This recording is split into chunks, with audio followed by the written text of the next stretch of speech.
So I'm going to start over here, right on that line. I'm going to pull up that thread, just like we always do. And I don't know if you can see, there's an internal design there. I'm going to pick this up so maybe you can see it a little bit better. That was created because of that. You can see that sticking out there and there and there. That's just the tops of the stars. Now remember, what I'm doing here is the outside.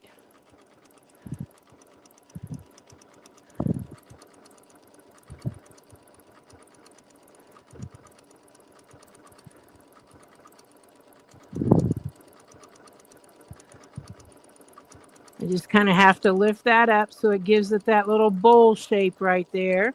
A good press in the bag or in the basket will be good.